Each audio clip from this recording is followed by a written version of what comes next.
Me llamo Adrián Contreras, tengo 42 años y durante 16 años trabajé como técnico forense en la morgue del Hospital General de Puebla. Sé que suena como el tipo de trabajo que nadie quiere hacer, pero para mí siempre fue más que eso. Era mi manera de dar dignidad a quienes ya no podían hablar por sí mismos. Sin embargo, hay una noche que cambió todo para mí, una madrugada en la que algo sucedió que aún hoy me hace dudar de lo que realmente escuché. Lo que voy a contarles ocurrió hace 3 años, pero juro que cada detalle sigue tan fresco en mi memoria como si hubiera sido anoche. Pero antes de continuar, si esta historia te está gustando, no olvides suscribirte al canal y activar la campanita para no perderte ningún video. Y por favor, déjame en los comentarios desde qué ciudad me estás viendo. Me encanta saber de dónde son todos ustedes. También cuéntame si alguna vez has trabajado en turnos nocturnos o si has tenido alguna experiencia inexplicable durante la madrugada. Créeme, después de escuchar lo que tengo que contarte, vas a entender por qué necesito saber que no estoy solo en esto. Ahora sí, sigamos con la historia. Cuando empecé a trabajar en la morgue, recién había cumplido 26 años. Acababa de terminar mi especialización en técnicas forenses y estaba lleno de esa energía que te da la juventud, esa sensación de que puedes con todo. Mi esposa, Daniela, estaba embarazada de nuestra primera hija y necesitábamos el dinero. El trabajo en la morgue pagaba mejor que otros puestos en el hospital, especialmente si aceptabas los turnos nocturnos. Nadie quería esos turnos. La gente decía cosas, ya saben, historias de pasillos oscuros, de sonidos extraños, de sombras que se movían donde no debían. Yo me reía de todo eso. Para mí, eran solo supersticiones de personas que nunca habían trabajado realmente con la realidad de lo que es estar rodeado de cuerpos sin vida. No hay nada misterioso en ello, me decía a mí mismo. Solo ciencia, procedimientos y respeto. La morgue del Hospital General de Puebla no era un lugar grande, pero sí funcional. Estaba ubicada en el sótano del edificio principal, 3 pisos por debajo del nivel de la calle. Para llegar tenías que tomar un elevador viejo que hacía un ruido metálico horrible cada vez que bajaba, como si las poleas estuvieran a punto de romperse. Las paredes del pasillo que conducía a la morgue estaban pintadas de un verde pálido que con el tiempo se había vuelto casi gris, y las luces fluorescentes del techo parpadeaban constantemente, creando ese ambiente de película que todos imaginan cuando piensan en estos lugares. La morgue en sí consistía en una sala principal donde hacíamos los procedimientos, con mesas de acero inoxidable, balanzas, instrumentos quirúrgicos perfectamente ordenados en bandejas metálicas. Al fondo había una pared entera de cajones refrigerados, 20 en total, dispuestos en 4 filas de 5. Cada cajón tenía una placa con un número, del 1 al 20, y una pequeña ventana de vidrio grueso para verificar el contenido sin tener que abrir completamente. Durante los primeros años me acostumbré a la rutina. Los turnos nocturnos eran solitarios pero predecibles. Generalmente había 1 o 2 cuerpos que procesar, personas que habían fallecido durante el día y cuyos procedimientos se posponían para la noche cuando el personal diurno se iba. Mi trabajo consistía en recibir los cuerpos, etiquetarlos correctamente, almacenarlos en los cajones refrigerados y preparar todo para que los médicos forenses pudieran hacer su trabajo al día siguiente. A veces había que hacer procedimientos de preservación temporal, documentar lesiones visibles, tomar fotografías. Era metódico, casi meditativo. El silencio de la madrugada me permitía concentrarme, y con el tiempo, ese silencio se volvió mi compañero. Pero hubo algo que empecé a notar después del 3er año. No era nada dramático al principio, solo pequeñas cosas que no encajaban del todo. A veces, cuando entraba a la morgue al inicio de mi turno a las 11 de la noche, sentía que la temperatura era diferente de lo que debería ser. No más fría, sino irregular, como si hubiera corrientes de aire que no tenían explicación lógica. El sistema de ventilación era constante, siempre funcionaba al mismo nivel, pero había noches en las que el aire cerca de ciertos cajones parecía más denso, más pesado. Pensé que era mi imaginación. el cansancio acumulándose después de tantas noches sin dormir bien. Luego estaban los sonidos. En un lugar como ese, esperas ciertos ruidos: el zumbido de las unidades de refrigeración, el goteo ocasional de las tuberías viejas, el crujido del edificio asentándose. Pero había otros sonidos que no podía explicar. A veces, alrededor de las 2 o 3 de la mañana, escuchaba algo parecido a un suspiro. No era el aire acondicionado ni las tuberías. Era algo más suave, más orgánico, como si alguien hubiera exhalado profundamente justo detrás de mí. Las primeras veces que lo escuché, me giré rápidamente, con el corazón latiéndome fuerte, pero nunca había nadie. La sala estaba vacía excepto por mí y los cajones cerrados. Nunca le dije nada a nadie sobre estas cosas. ¿Qué iba a decir? ¿Que la morgue me daba escalofríos? ¿Me habrían considerado un cobarde o, peor aún, me habrían sacado de los turnos nocturnos y necesitábamos ese dinero extra? Daniela y yo acabábamos de tener a nuestra segunda hija, Camila, y los gastos se habían duplicado. Así que me tragaba mis inquietudes, me decía a mí mismo que todo estaba en mi cabeza y seguía haciendo mi trabajo. Pero entonces llegó esa noche. Fue un martes de octubre, recuerdo la fecha exacta, 3 de octubre. Había una ligera llovizna afuera, esa lluvia fina que cae en Puebla durante el otoño y que hace que todo huela a tierra mojada. Llegué a mi turno a las 11 en punto, como siempre. El guardia de seguridad del hospital, don Arturo, un hombre mayor que llevaba trabajando ahí más de 30 años, me saludó con su habitual sonrisa cansada. Me dijo que había sido un día tranquilo, solo 2 ingresos durante el turno de tarde, ambos por causas naturales. Personas mayores que habían llegado al final de sus días de manera pacífica. Me sentí aliviado. Las noches más difíciles eran aquellas en las que recibíamos casos traumáticos, situaciones que dejaban marcas visibles en los cuerpos y en mi mente. Bajé en el elevador, escuchando ese chirrido familiar del cable, y caminé por el pasillo verde grisáceo hasta la morgue. Abrí la puerta con mi llave, encendí las luces fluorescentes que parpadearon 2 veces antes de estabilizarse, y entré.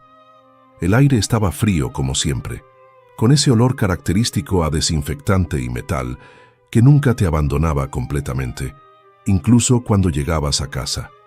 Dejé mi mochila en el pequeño escritorio que había en una esquina, me puse mi bata blanca, mis guantes de látex y revisé el registro de la tarde. Los 2 cuerpos que don Arturo había mencionado estaban en los cajones 7 y 14. Ambos estaban debidamente etiquetados, todo en orden.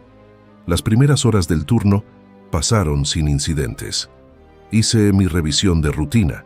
Verifiqué que las temperaturas de todos los cajones estuvieran en el rango correcto. Actualicé algunos registros en la computadora. A la 1 de la mañana, calenté el café que había traído en mi termo y me senté en el escritorio a revisar unos informes que tenía que completar. La lluvia afuera se había intensificado un poco y podía escuchar el tamborileo del agua contra las ventanas de ventilación cerca del techo de la morgue. Era un sonido reconfortante de alguna manera, un recordatorio de que afuera el mundo seguía vivo y en movimiento. Fue alrededor de las 3:15 cuando las cosas empezaron a ponerse extrañas. Estaba terminando de llenar un formulario cuando sentí ese cambio en el aire que había experimentado antes, pero esta vez era mucho más pronunciado. La temperatura pareció bajar varios grados en cuestión de segundos, tanto que pude ver mi propio aliento condensándose frente a mí. Me puse de pie inmediatamente y revisé el termostato en la pared. Marcaba 18 grados, la temperatura normal de la sala. Pero yo estaba sintiendo algo mucho más frío que eso. Caminé hacia el centro de la morgue, tratando de identificar de dónde venía ese frío adicional, y me di cuenta de que parecía emanar de la pared de cajones refrigerados, específicamente del área donde estaba el cajón número 14. Me acerqué lentamente, y fue entonces cuando lo escuché. Un sonido muy suave, casi imperceptible al principio, como un murmullo. Me detuve en seco, contuve la respiración y me forcé a escuchar con atención. No era mi imaginación. Había definitivamente un sonido y venía del cajón número 14. Era rítmico, como si alguien estuviera tratando de hablar pero las palabras no pudieran formarse completamente. El corazón me empezó a latir tan fuerte que podía sentirlo en mis oídos. Me quedé ahí parado, paralizado, sin saber qué hacer. Parte de mí quería salir corriendo de ahí, subir las escaleras, irme del hospital y nunca volver. Pero otra parte de mí, la parte profesional que había sido entrenada para enfrentar situaciones difíciles, me decía que tenía que verificar. Tenía que abrir ese cajón y confirmar que todo estaba bien, que era solo algún tipo de fenómeno acústico extraño, tal vez gases corporales liberándose, algo que tenía una explicación científica perfectamente razonable. Me acerqué más al cajón y el sonido se hizo más claro. No eran solo murmullos, eran palabras. Alguien estaba hablando desde dentro del cajón. Mi mano temblaba cuando la extendí hacia la manija. Podía sentir el sudor frío bajando por mi espalda a pesar del frío que me rodeaba. Agarré la manija con fuerza, respiré profundamente y jalé. El cajón se deslizó hacia afuera con ese sonido metálico que había escuchado miles de veces, pero esta vez cada milímetro parecía una eternidad. La bolsa mortuoria negra estaba ahí, cerrada con su cremallera como debía estar, pero el sonido continuaba. Era más fuerte ahora y definitivamente venía de dentro de la bolsa. Una voz masculina, ronca, susurrando algo que no podía entender completamente. Me incliné más cerca, tratando de descifrar las palabras, y fue entonces cuando las luces fluorescentes parpadearon. No fue un parpadeo normal. Se apagaron completamente por 3 segundos, dejándome en total oscuridad, con solo el resplandor verde de los indicadores de emergencia proporcionando una luz mínima. Mi respiración se aceleró y sentí ese miedo primordial que todos llevamos dentro, ese instinto que te dice que huyas de lo desconocido. Cuando las luces volvieron a encenderse, la voz había cesado. El cajón estaba abierto frente a mí, la bolsa intacta, pero el silencio era ahora absoluto. Me quedé ahí por lo que parecieron minutos, aunque probablemente fueron solo segundos, esperando, escuchando, tratando de procesar lo que acababa de suceder.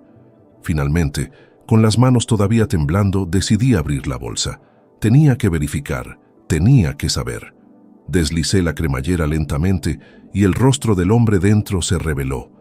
Era el señor que había ingresado esa tarde, un hombre de unos 65 años según su etiqueta, que había fallecido de un paro cardíaco. Su piel tenía ese tono grisáceo característico, sus ojos estaban cerrados, su expresión era pacífica.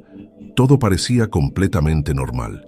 Toqué su cuello para verificar, aunque sabía que era absurdo. No había pulso. El cuerpo estaba frío, rígido. Había fallecido hacía horas, no había duda de eso.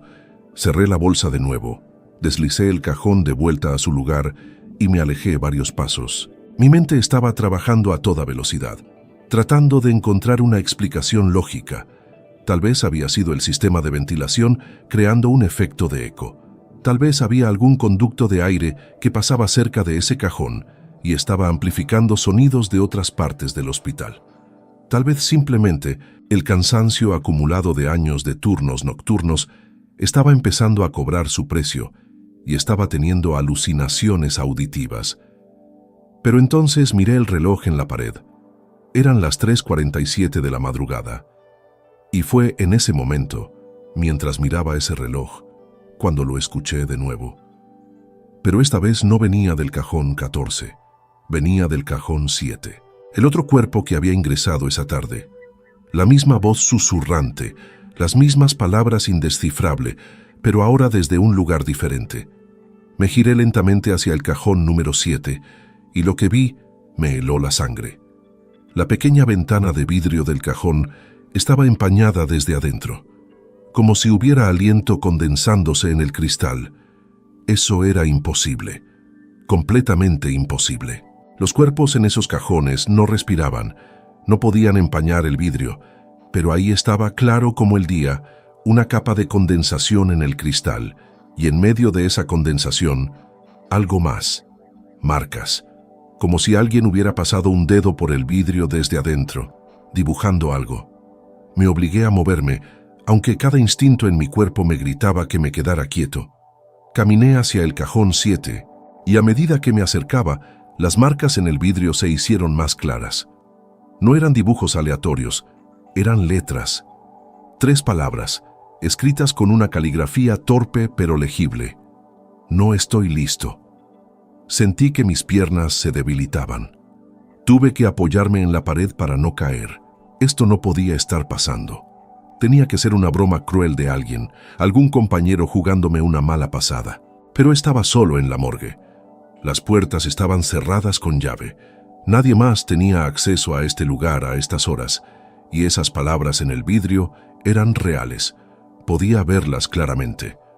La voz susurrante continuaba, más insistente ahora, y podía empezar a distinguir las palabras. No estoy listo. Todavía no. Por favor. Era una súplica, desesperada y dolorosa de escuchar. Sin pensar realmente en lo que estaba haciendo, extendí mi mano hacia la manija del cajón 7. Pero antes de que pudiera tocarla, todas las luces de la morgue se apagaron de golpe. No fue un parpadeo esta vez, fue un apagón completo. Me quedé completamente inmóvil en la oscuridad absoluta. El único sonido era mi propia respiración acelerada y el zumbido constante de las unidades de refrigeración. Saqué mi teléfono del bolsillo con manos temblorosas y activé la linterna. El haz de luz cortó la oscuridad, iluminando primero el suelo, luego las mesas de acero y finalmente la pared de cajones.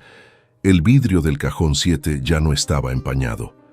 Las palabras habían desaparecido, y la voz, esa voz susurrante que me había estado atormentando, se había detenido. El silencio que siguió fue peor que cualquier sonido que hubiera escuchado esa noche. Era un silencio denso, expectante, como si algo estuviera esperando, observando. Apunté la linterna de mi teléfono hacia el cajón 14, luego de vuelta al 7, tratando de detectar cualquier movimiento, cualquier señal de que lo que había experimentado era real y no producto de mi imaginación. Fue entonces cuando las luces volvieron a encenderse, tan repentinamente como se habían apagado. Parpadearon 2 veces y luego se estabilizaron, llenando la morgue con su resplandor fluorescente habitual. Todo parecía normal de nuevo. Los cajones estaban cerrados. Las temperaturas en los indicadores mostraban niveles correctos. No había ninguna evidencia física de lo que acababa de suceder, excepto por una cosa. Mis manos todavía temblaban incontrolablemente y mi corazón latía tan fuerte que podía sentirlo en mi garganta. Me forcé a caminar de regreso al escritorio. Me senté en la silla, intentando calmar mi respiración, intentando pensar con claridad. Miré el registro de ingresos de nuevo, leyendo detenidamente la información de los 2 cuerpos que estaban en los cajones. El del cajón 14 era un hombre llamado Tomás Quintana, 65 años, fallecido por paro cardíaco a las 5 de la tarde. El del cajón 7 era Vicente Salinas, 72 años, también por paro cardíaco, a las 6 de la tarde. Ambos casos parecían claros, sin complicaciones. Pero entonces noté algo en las notas del médico que había certificado las partidas. En el caso de Vicente Salinas, había una anotación pequeña al margen. Familia solicitó reanimación prolongada. Intentos continuados por 45 minutos antes de certificar. 45 minutos. Eso era mucho más de lo usual. Generalmente, los intentos de reanimación se detenían después de 20 o 30 minutos si no había respuesta. ¿Por qué habían continuado tanto tiempo con el señor Salinas? Busqué más información en el sistema, accediendo a los registros médicos del hospital. Vicente Salinas había ingresado esa tarde con dolor en el pecho. Los paramédicos lo habían encontrado en su casa, solo, caído en el suelo de su cocina. Lo habían traído al hospital todavía con signos vitales débiles. En la sala de emergencias, su corazón se había detenido y comenzaron la reanimación. Y según los registros, había un detalle extraño. En 2 ocasiones, durante esos 45 minutos de intentos de reanimación, los monitores habían mostrado brevemente actividad eléctrica en el corazón, como si estuviera tratando de reiniciarse, pero luego volvía a detenerse. La familia había estado presente, suplicando a los médicos que no se rindieran, que siguieran intentando. Finalmente, a las 6 de la tarde, el médico a cargo había tomado la decisión de detener los esfuerzos y certificar la partida.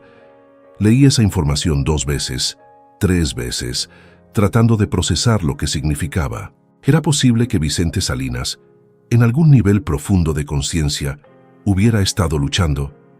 Que alguna parte de él, atrapada en ese estado liminal entre la vida y la ausencia de ella, estuviera todavía ahí, todavía consciente de alguna manera. La medicina nos enseña que cuando el corazón se detiene y el cerebro deja de recibir oxígeno, la conciencia se desvanece en cuestión de segundos. Pero también había leído estudios, investigaciones recientes que sugerían que el cerebro podía mantener algún tipo de actividad residual durante minutos, incluso horas después de que el corazón dejara de latir, que tal vez, en esos momentos finales, había algo más que simplemente el cese de las funciones corporales. El resto de mi turno esa noche lo pasé en un estado de alerta constante. Cada sonido me sobresaltaba. Cada movimiento de las sombras proyectadas por las luces fluorescentes me hacía girar la cabeza, pero no volvía a escuchar la voz. Los cajones permanecieron silenciosos, sus ventanas de vidrio limpias y sin empañar. Cuando el reloj marcó las 7 de la mañana y el turno diurno comenzó a llegar, nunca me sentí tan aliviado de ver a otras personas. Mi compañera de turno, la doctora Mónica Gutiérrez, entró a la morgue con su habitual energía matutina, saludándome con una sonrisa.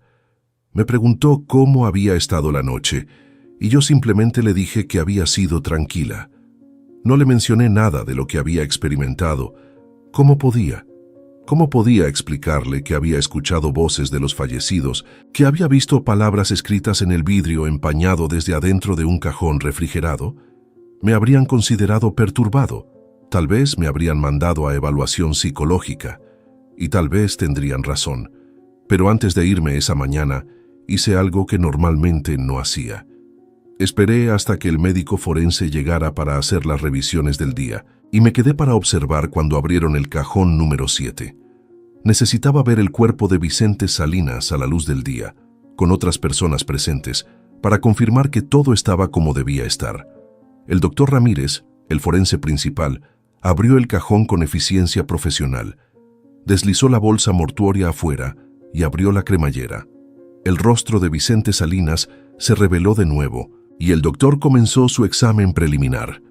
Todo parecía normal, piel grisácea, rigidez apropiada para el tiempo transcurrido, ninguna señal de trauma. Pero entonces el doctor Ramírez hizo algo inusual. Se inclinó más cerca del rostro del fallecido, examinándolo con atención y luego llamó a su asistente. «Mira esto», le dijo señalando los ojos de Vicente Salinas. «Las pupilas están más dilatadas de lo que esperaría para el tiempo que ha transcurrido. Y hay algo más». Levantó uno de los párpados con cuidado, usando una pequeña linterna para examinar el ojo. «Hay petequias en la conjuntiva, pequeños puntos de sangrado. Eso es inusual para un paro cardíaco simple». Mi corazón comenzó a acelerarse de nuevo. «¿Qué significa eso, doctor?», pregunté, aunque no estaba seguro de querer saber la respuesta. El doctor Ramírez se enderezó pensativo. «Podría significar varias cosas. A veces vemos esto en casos donde hubo dificultad respiratoria severa antes de la partida, o en situaciones de estrés extremo. Voy a solicitar una revisión más detallada. Quiero estar seguro de que no nos estamos perdiendo algo importante en este caso». Salí de la morgue esa mañana con más preguntas que respuestas. Durante los siguientes días, no pude dejar de pensar en esa noche. Investigué todo lo que pude sobre experiencias cercanas a la partida, sobre actividad cerebral residual, sobre casos documentados de personas que habían sido declaradas fallecidas, pero que luego habían sido reanimadas. Encontré historias fascinantes y aterradoras. Personas que reportaban haber escuchado las conversaciones de los médicos, incluso después de que su corazón se había detenido.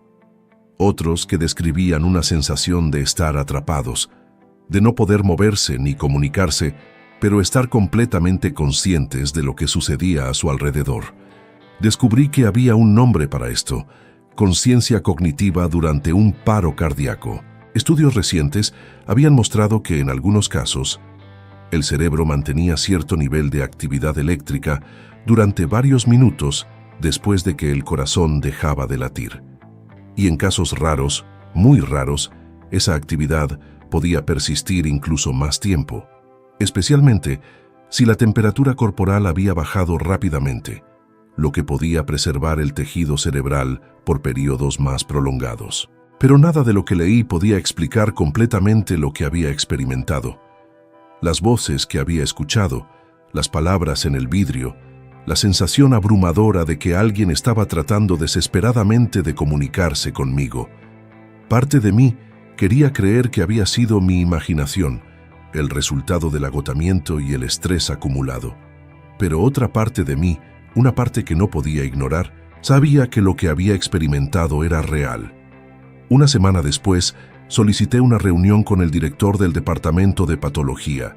Le dije que necesitaba hablar sobre los procedimientos de certificación de partidas, específicamente sobre cómo determinábamos con certeza absoluta que alguien había realmente fallecido. Fue una conversación incómoda.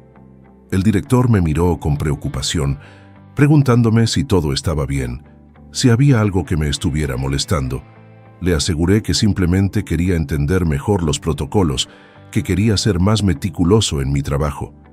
Me explicó que la certificación seguía estándares muy estrictos: ausencia de pulso, ausencia de respiración, ausencia de respuesta a estímulos, pupilas fijas y dilatadas, y en casos donde había duda, se hacía un electrocardiograma para confirmar la ausencia de actividad eléctrica en el corazón.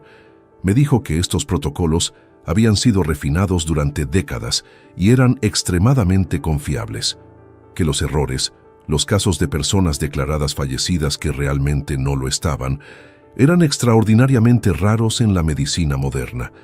Pero le pregunté sobre esa zona gris, ese periodo entre cuando el corazón se detiene y cuando el cerebro finalmente cesa toda actividad.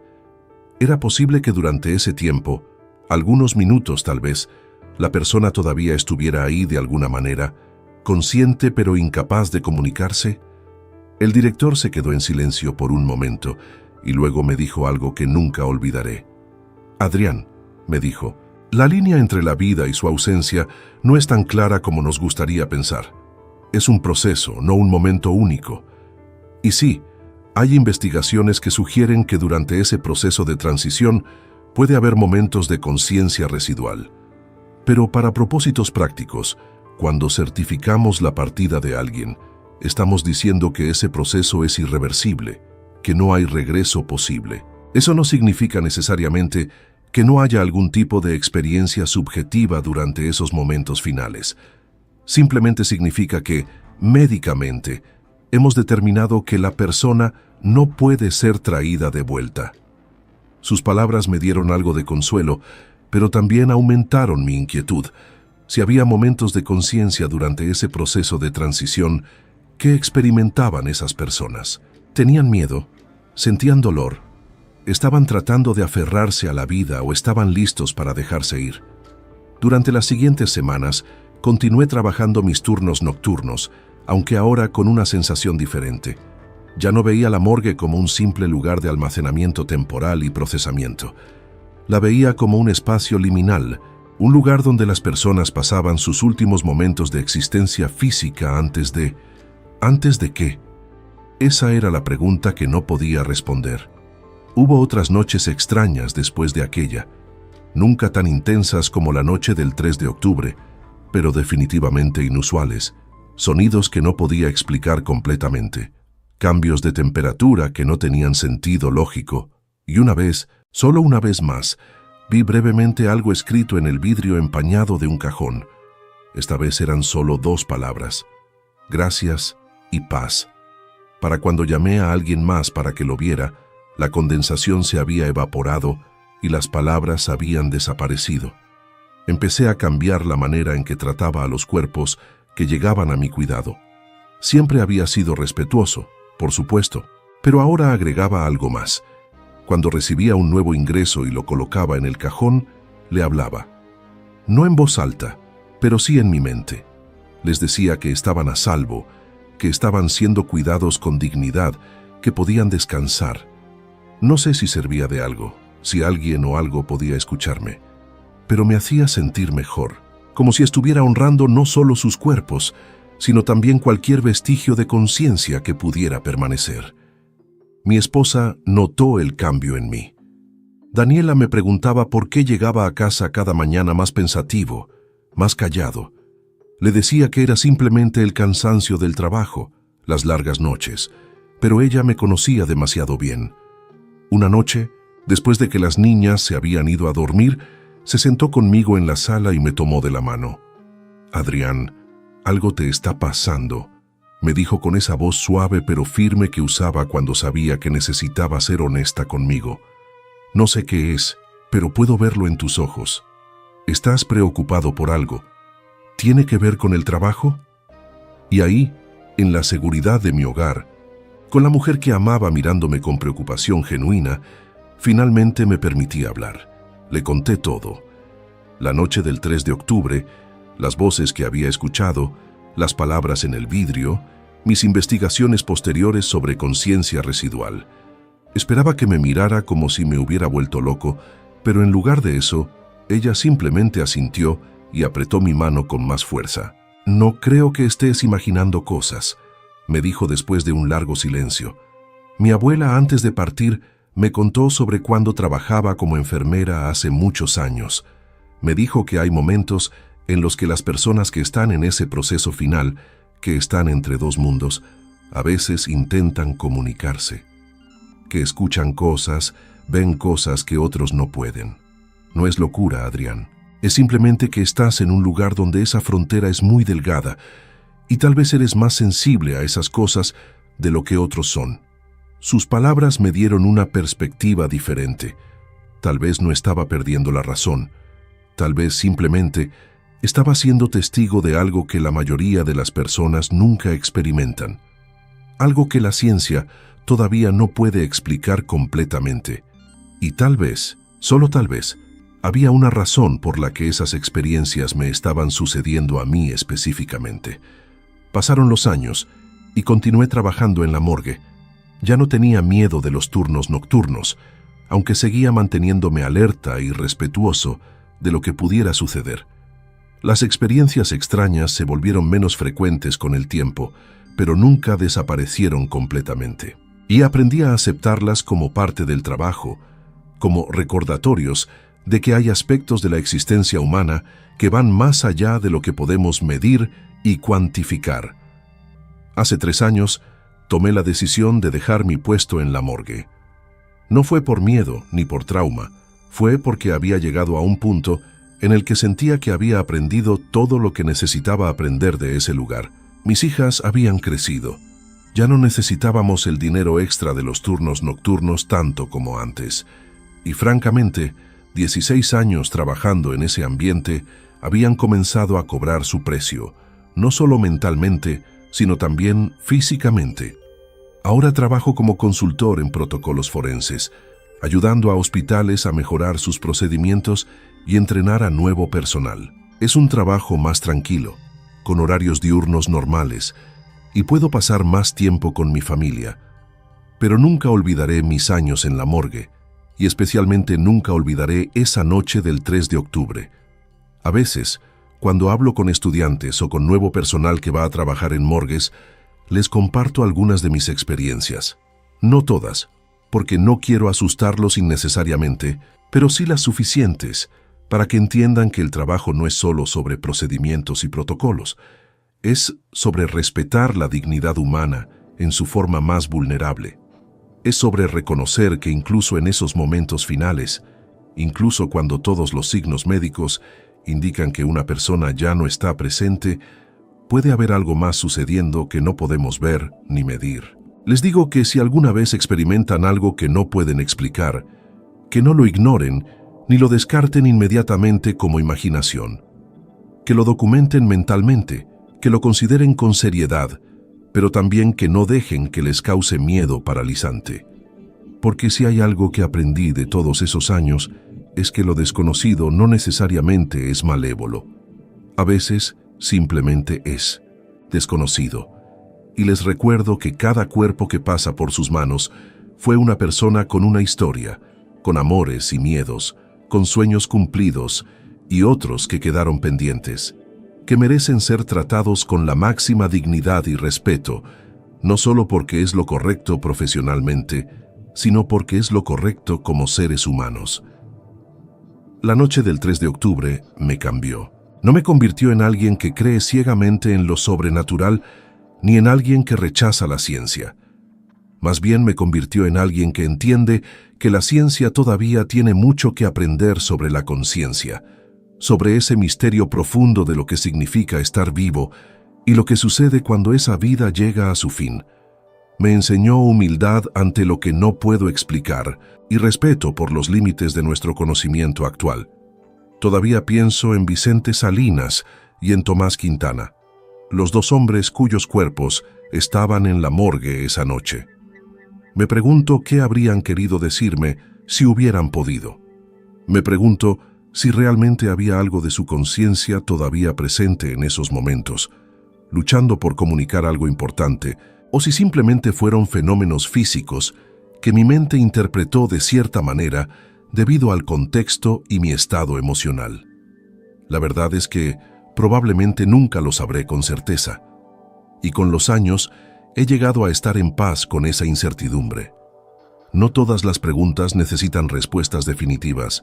A veces el misterio mismo es valioso, nos recuerda que somos parte de algo mucho más grande y más complejo de lo que podemos comprender completamente. Lo que sí sé es esto. Esa noche a las 3:47 de la madrugada, algo sucedió que desafió mi comprensión de la realidad, y aunque no puedo probarlo, aunque no tengo evidencia física ni testigos que puedan corroborar mi experiencia, sé en lo más profundo de mi ser que fue real, que las voces que escuché eran reales, que las palabras en el vidrio eran reales, que por un momento estuve en presencia de algo que va más allá de nuestra comprensión médica actual sobre lo que significa estar vivo o estar ausente. Y tal vez esa es la lección más importante que aprendí de todos esos años trabajando en la morgue, que debemos mantener nuestras mentes abiertas a posibilidades que aún no podemos explicar, mientras seguimos siendo rigurosos en nuestra búsqueda de conocimiento y comprensión, que la ciencia y el misterio no tienen que estar en conflicto, que pueden coexistir, cada uno informando al otro, cada uno recordándonos diferentes aspectos de lo que significa ser humano. Si has llegado hasta aquí escuchando mi historia, te agradezco por tu paciencia y por tu disposición a considerar estas experiencias con mente abierta. No te pido que creas todo lo que te he contado, solo te pido que consideres la posibilidad de que hay más en este mundo de lo que podemos percibir con nuestros 5 sentidos, más de lo que nuestros instrumentos actuales pueden medir. Y si alguna vez te encuentras trabajando en un lugar como el que yo trabajé, o si simplemente te encuentras cerca de alguien en esos momentos finales de transición, te invito a que prestes atención, no con miedo, sino con respeto y compasión. Porque tal vez, solo tal vez, hay algo más sucediendo en esos momentos de lo que nos han enseñado a creer. Esa es mi historia. La historia de 16 años trabajando en una morgue y de una noche en particular que cambió mi perspectiva sobre la vida, la conciencia y lo que puede existir más allá de lo que podemos ver y tocar. Gracias por escuchar y recuerda, mantén tu mente abierta, tu corazón compasivo y tu respeto por el misterio que nos rodea.